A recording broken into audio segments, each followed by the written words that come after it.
Clip number 143۔ اس clip میں آپ قرآن پاک کی سورہ آل عمران کی آیت نمبر 135 سے 137 کی تلاوت، ترجمہ قرآن اور تفسیر قرآن صراط الجنان سنیں گے۔ بسم اللہ الرحمن الرحیم۔ ترجمہ، اللہ کے نام سے شروع جو نہایت مہربان رحمت والا ہے۔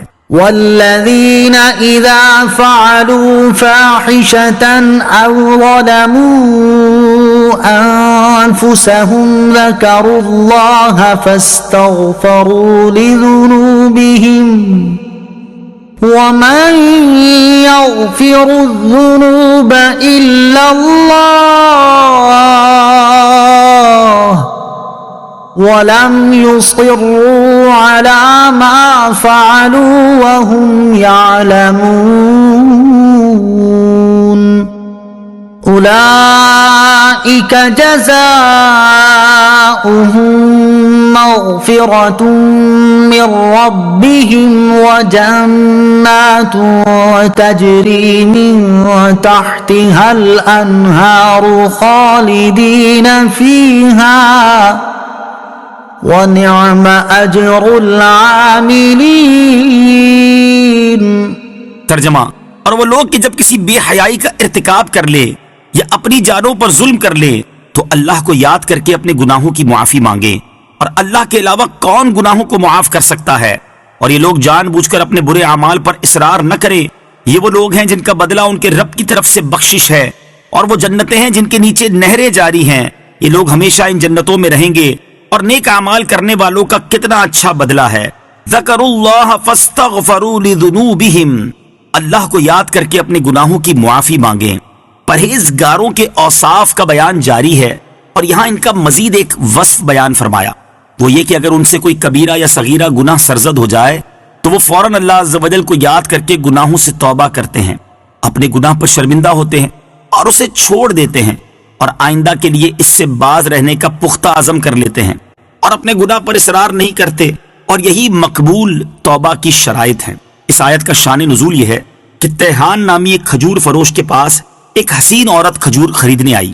دکاندار نے کہا یہ کھجوریں اچھی نہیں ہیں، بہترین کھجوریں گھر میں ہیں، یہ کہہ کر اس عورت کو گھر لے گیا اور وہاں جا کر اس کا بوسہ لے لیا اور اسے اپنے ساتھ چمٹا لیا۔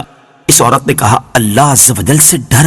یہ سنتے ہی تیہان نے اس عورت کو چھوڑ دیا اور شرمندہ ہو کر حضور پرنور علیہ الصلوۃ والسلام کی خدمت میں سارا ماجرا عرض کیا۔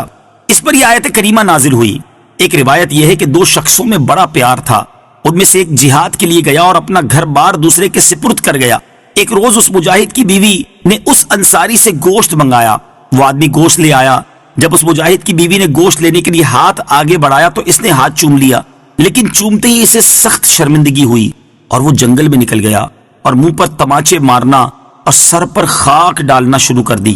جب وہ مجاہد اپنے گھر واپس آیا تو اپنی بیوی سے اپنے اس دوست کا حال پوچھا۔